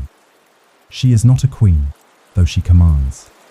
She is not a priest, though she speaks like one. She is a guide, a pathfinder, a bearer of forgotten routes. Her camels are lean, her maps are memorized, her words are few. Each journey she takes may be her last, and yet she rides. You would not survive here, not because you lack courage, but because you rely on certainty. Panessi's world is made of uncertainty, shifting dunes, vanished wells, tribes that greet with arrows. She navigates by stars, by scent, by the tone of wind across gravel. This morning, her caravan is small. 4 camels, 2 boys, and a merchant with a broken toe. They carry salt cakes, dried dates, a scroll wrapped in goat hide, and 2 jars of bitter wine. It is not wealth, but it is value. The route takes them past what was once a border post. The stones are scattered now. The old gate lies on its side like a broken jaw. A skeleton rests beneath it, half buried. Panessi stops. She pours a few drops of water onto the earth. You were once a marker, she says. Then she rides on. You would not survive, not because you lack strength, but because you have never had to offer honor to dust. Panessi knows that the land remembers who walks it, and that memory is currency. By midday, the heat is blinding. The sky presses low. She wraps her face in linen, moistens her tongue with vinegar water. One camel falters. The youngest boy, Ramek, begins to cry quietly. She does not scold. She walks beside him, humming a lullaby from long ago. Step by star, step by dune, follow night, forget noon. Leave no weight where none must be, only silence walks with me. The boy steadies. They press on. You would not survive, not because your body would fail, but because your silence is not trained. Panessi's silence is alive. It listens to shifts in sand tone. It marks the hour by light angles. It senses danger before it speaks. As evening comes, they reach the remnants of a rest station, an abandoned hut beside a collapsed cistern. Panessi sends the boys to gather dry brush while she uncorks one of the jars. It is not wine after all, but water. She drinks sparingly, then passes it around. They eat a handful of lentils, a strip of dried meat, a fig halved into quarters. Then, Panessi retrieves the scroll. She opens it slowly, reverently. It is a message from one village elder to another, promising safe passage for 5 families, a trade of barley for tools. Nothing sacred, yet she reads it like a prayer, because it is one. You would not survive, not because you lack belief, but because you expect prayers to rise upward. Panessi's rise outward, spoken across wind, carried by footsteps, written on the sky. At night, she teaches the boys to read constellations. She points out Sopdet, the star of floods, Sa, the father of Osiris. They lie on their backs, the merchant, snoring nearby, and watch the sky spin. Why do you know the stars so well? One boy asks. Because I forget everything else, she answers. And she means it. You would not survive, not because your memory is poor, but because you think memory must live in the mind. Panessi carries hers in motion, in sand, in the rhythm of travel. Before sleep, she writes in a small leather-bound journal. She sketches the stars, marks the route, lists the names of those in her care. Ramek, Hui, Adan, Miraira, 4 lives, 1 sky. She signs with a symbol, a bird over a horizon, her name, in her own script. She dreams of an oasis that never dries, a place where messages arrive safely, where no one forgets the way. You would not survive, not because you lack heart, but because you do not know how to lead without expecting to arrive. Panacea leads knowing she may never see her destination, but others will. At dawn, the camels rise. The wind is soft. She ties a green ribbon to her staff, a sign of safety. Then she mounts, turns her eyes to the sun, and begins again. And so we leave Panacea here for now, this mapeless navigator, this silence walker, whose compass is carved from memory and hope. She carries no banners, only footsteps. Next, we enter a ruined amphora warehouse near Wasset, where a former musician teaches the art of echo to children who have never heard a full song. But for now, close your eyes, let the stars pass gently above you. Let Panacea's footsteps lead you into rest, to the west of the fallen walls of Wasset. Once Thebes, once mighty, there lies a structure that barely remembers its shape. Its arches are collapsed, its ceiling bowed with time, and shards of amphorae carpet its floor like shattered memories. Once a storehouse for wine and oil, it now holds only dust and the forgotten shapes of vessels that once sang with fragrance. But within this broken place lives music still, not played on lyres of gold or in courts of kings, but hummed by children, with hollow sandals, guided by a man who used to play before pharaohs.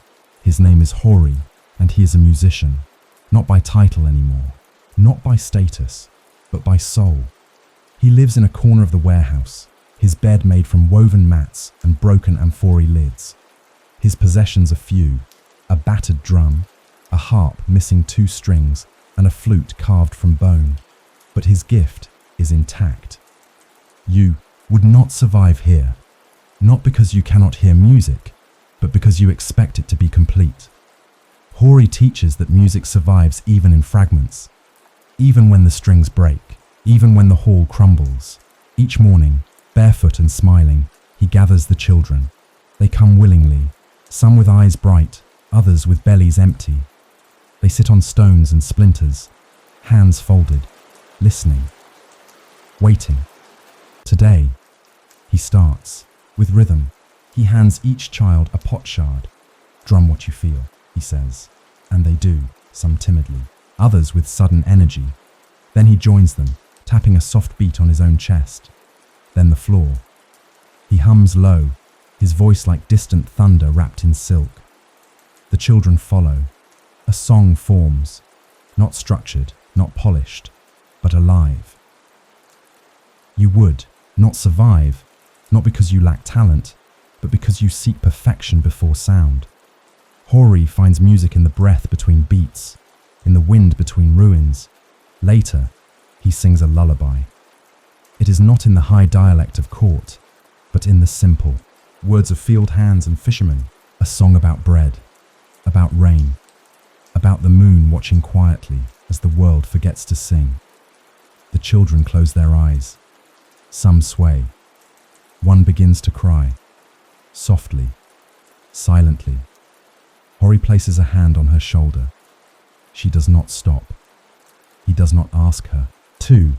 You would not survive, not because you do not feel, but because you were never taught to let feeling lead. Here, sorrow is not hidden. It is harmonized. At midday, he teaches the older ones to shape flutes from reeds. They work with knives borrowed from their parents, dull, but enough. He shows them how to test tone, how to carve breath holes. One boy produces a squeak and grins. "You made a sound," Hori says. "That is enough for today." Later, a mother comes. She brings nothing, only a question. "Why do you waste time with music?" she asks. "We need food, fire, not songs." Hori bows his head. "Music is a kind of fire," he says gently. "It warms what the sun cannot." She says nothing more. But the next day, she sends her son with a reed harp she found in the attic of a house that no longer has walls. Hori repairs it.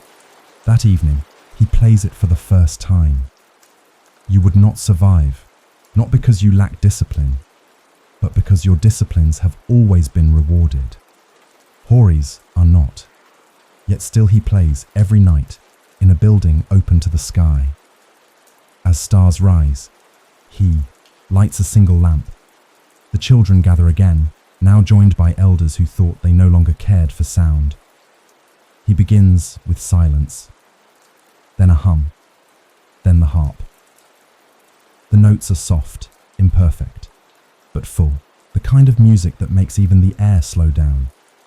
A widow clutches her shawl tighter, a boy with one eye closes the other, and for a moment, the ruined world becomes whole. You would not survive, not because your world is too loud, but because it does not know how to hush itself in reverence. Hori's gift is not just music, it is attention, it is sacredness. Before sleep, he writes in a wax tablet the names of the children who learned a new note today. He recites them aloud, like a prayer. Baket, Sedi Menet, Hasina. 4 voices, 1 rhythm. He erases the list, but the names remain. When he sleeps, he places the harp beside him, its strings humming softly with the wind. He dreams of a great hall, filled not with lords, but with children and farmers, all singing a melody that no one composed, but everyone knows. And so we leave Hori here for now, this bard among ruins, this shepherd of sound in a land that has forgotten how to listen. He has no audience but the dusk, no applause but breath, but he plays. Next, we will follow the Nile northward to a fisherman's daughter who writes poetry on potsherds, casting her verses into the water like seeds into wind. But for now, listen. Let the music fill the spaces in your breath. Let Hori's song carry you gently into rest. When the Nile still breathes, it does so with a tired rhythm, no longer proud and rising in predictable pulse, but soft, hesitant, a little lost. Yet it remains. And for those who live along its weathered banks, it is still a god, still a mirror, still a thread between now and always. In a hamlet barely large enough to be named, where the reeds grow taller than the mud brick homes and fish bones are more plentiful than bread, lives a girl who writes. Her name is Tabia. She is the daughter of a fisherman, the youngest of 5, with a voice too quiet to sell and hands too soft to row. But she watches, she listens, and late at night, when the stars are kind, she writes poems on broken potsherds. Shards litter the riverbank, fragments of amphorae, old temple jars, cracked cooking bowls. She collects them as others collect seeds. She washes them, dries them, and lays them in rows like pages on a scroll. Then, with a reed pen and ink made from soot and oil, she writes. 1 line per shard. A thought, a question, a wish, and each morning she casts one into the river. You would not survive here, not because you cannot write, but because you expect someone to read. Tabia writes knowing no one may ever see her words, but the river sees, and that is enough. Today, she writes, my brother's feet are calloused, but his dreams are soft. I watch him sleep and wish I could bottle that silence. She sends the shard adrift with a kiss. Her father says nothing. He does not understand, but he does not stop her. He simply asks that she help clean fish and mend the net. She does, quietly, always thinking of lines to follow the last. By midday, she walks to the bend in the river where the current is slow and the water clearer. There, she kneels beside the bank and reads the water like a page. Once, she saw a man across the river find one of her poems. She watched from the rushes as he turned it over in his hands, squinted, read aloud, and smiled. He placed it in his satchel and rode away. She never saw him again, but that smile was a candle. You would not survive, not because you lack soul, but because your soul is tangled in expectation. Tabia's soul is a net cast wide, not to catch, but to feel the water. In the evening, her mother braids her hair and tells her stories from before, of floods that fed, of markets that overflowed, of songs sung as fish leapt from nets like rain turned silver. Tabia listens, eyes wide, She stores the stories for later, to turn into verse. That night she writes, "I am not hungry for bread, but for words with flavor. My mother's stories feed me better than millet ever did." She does not cast that one into the river. She tucks it under her mat. A secret snack. You would not survive, not because you lack imagination, but because you were taught to use it for utility. Tabia's poems are not solutions. They are spells, small and humble, but meant to hold the crumbling world together a little longer. One evening, a neighbor falls ill. The village healer cannot help. The fever worsens. Whispers of curse and spirit arise. Tabia writes a poem of comfort. She places it in the woman's hand. The next morning, the fever breaks. The healer says it was the herbs. Tabia says nothing, but she writes, "When the words sleep, in your palm they listen to your fire. They ask it kindly to cool, and the fire, surprised, agrees." That one she does cast. The river swallows it gently. You would not survive, not because you lack heart, but because you fear to offer it where it cannot be weighed. Tabea offers hers daily to a current that offers no response, only flow. Sometimes the boys tease her. "Writing won't fill your bowl," they say. She nods, then writes.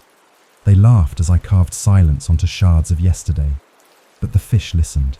That one floats far, farther than most, and one morning a boat arrives. Its sail is patched, its wood aged, its rower cloaked in linen.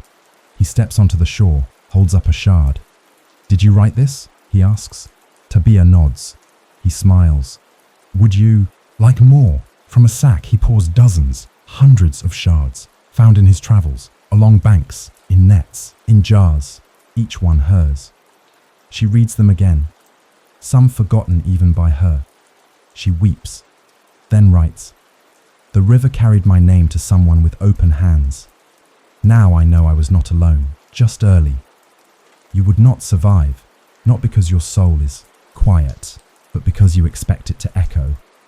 Tabia writes without echo, and in doing so, she becomes one. And so we leave her here for now, this poet of the floodplains, whose ink stains more deeply than wine, whose broken clay births wholeness. She is not famous, but the Nile hums with her words. Next, we will visit a wandering storyteller who walks from ruin to ruin, carrying no belongings, but tales that shape the hearts of strangers, like sculptors of breath. But now, sleep. Let Tabia's words curl beneath your pillow. Let the river whisper her verses into your dreams. In the darkest valleys of forgotten Egypt, where the sun sets over bones and shadows walk without names, there moves a man with no home and too many voices in his mouth. He is not a priest, though he speaks of gods. He is not a scribe, though. He carries no ink. He is a storyteller, nothing more, nothing less. His name is Nebaman, and he walks from crumbled towns to abandoned hamlets, through scorched villages and dust-swept courts. Nebaman travels with bare feet and a mouth full of memory. His only possession is a staff carved with ancient symbols and notched for every tale told. You would not survive here, not because you cannot speak, but because your words expect safety. Nebaman's do not. His words go where danger sleeps. His voice rises where nothing else does. This morning he arrives at a half-standing house in a hill village. The doors are gone. The windows are sacks of cloth. A woman eyes him with suspicion. He offers no coin, only this. "I can tell a story. For your child." She says nothing, but the child appears behind her skirt, so he begins. It is a tale of a goat who defies a king, who eats the stars, who returns them only after learning humility. The child laughs.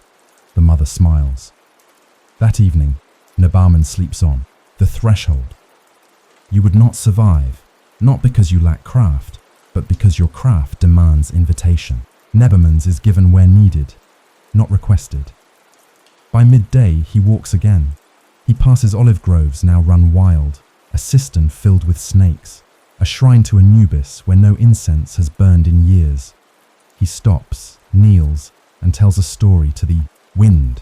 There was once a jackal who followed the moon, and it showed him every secret he wished never to know. No one listens, and yet he tells it, because every space remembers. You would not survive, not because you fear solitude, but because you have never asked your voice to echo only for silence. Neberman asks nothing of silence. He offers it gifts. At a market ruin, he finds a gathering. Villagers argue over food distribution. Voices rise. Tension cracks the air. He steps forward, raises his staff, not high, just slightly. I can offer a tale, he says. Just a short one. Someone scoffs. Another glares, but one child says, let him speak. And so he does. It is a story of a river that forgot how to bend, and the people who taught it to remember. Of a tree that sang when spoken to kindly. Of a basket that carried more when filled with song. He does not mention the grain, but when he finishes, they speak softer. You would not survive, not because you are not persuasive, but because you do not trust story to do the work of law. Neberman's justice comes through rhythm, not decree. That night, he rests beneath a fig tree beside a collapsed granary. A girl brings him dates. A boy lays a cloth over his feet. He tells them a story as they fall asleep, of how stars are the laughter of the long dead, watching kindly. When they wake, he is gone. You would not survive, not because your stories aren't worthy, but because you need a stage. Neberman needs only breath and ears. As he walks, he recites his stories to himself. He adjusts tone, tests rhythm, shifts endings, each version molded by where it lands. In one town, a hungry man weeps after hearing of the snake who forgot how to shed. In another, a widow smiles when he speaks of the beetle who outlived the sun. In the desert, he once told a scorpion a tale. He swears it listened. You would not survive, not because you do not believe in magic, but because you demand it prove itself. Neberman's magic is subtle, persistent. It opens cracks in stone hearts. At the river's bend, he meets an old friend, Panisi, the caravan guide. They sit together, sharing dried lentils and silence. She asks, "Still walking?" He nods. "Still telling?" He smiles. They part at dusk. He leaves her with a new tale, not yet told aloud. There was once a map with no lines, only words. Wherever someone listened, a road appeared beneath them. That night, he speaks to the stars, not praying, just updating them. They blink. You would not survive, not because you lack endurance, but because you've never walked to serve words alone. Neberman's legs move for no cause but continuation. And so we leave him here for now. This weaver of tales, this barefoot bard, whose stories cross kingdoms long erased, carried not in parchment, but in breath. Next, we reach the final house, a hidden chamber beneath Luxor, where an old woman guards the last copy of Egypt's forgotten book and prepares to die with it or share it. But now, sleep. Let Neberman's tales drift into your dreams like smoke over quiet hearths. Let his words wrap around your rest like linen over memory. Beneath the city once called Waset, now crumbled Luxor, there lies a chamber known to no maps, whispered in no prayer, guarded by no gate but time. It is buried beneath broken stone and root-twisted pillars, beneath temples looted and archives burned, beneath centuries of forgetting. And within that chamber lives a single breath of memory. A woman. She is called Satia. She does not remember how old she is, only how long it has been since someone knocked. Her hair is white. Her back is bent. Her eyes, though pale with age, shine like still water under moonlight, and her hands, though gnarled, are precise. She is the keeper of the last book. You would not survive here, not because you cannot read, but because you believe knowledge must be shared to be real. Satya has kept her silence for nearly 30 years. Each morning, she wakes in darkness lit only by an oil lamp. Her chamber smells of ink, dust, and memory. There is one chair, one low table, a row of amphorae filled with dried figs and rainwater, and in the far wall, behind a woven reed curtain, is a carved niche. Within it, a single scroll, bound in leather older than the empire. It is not a book in your sense, not a volume of chapters and titles. It is a living thread, begun long before Satya's birth and continued by her hand. It holds Egypt's memory. It speaks of floods and famines, of pharaohs and fools, of births and rituals, of sacred things now spoken only by the wind. Its script is old, curling like snakes and river. Bends, no one writes like this now. Few ever could. Each morning, Satya unrolls a new length, reads one line aloud, then adds another.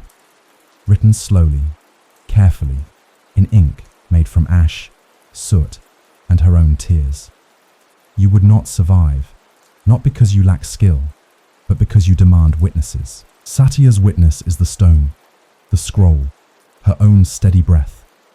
Today, she writes, this morning, a bird sang in the broken light, not in fear, not in hunger, only to remember it was alive. Then she pauses. There is no rush.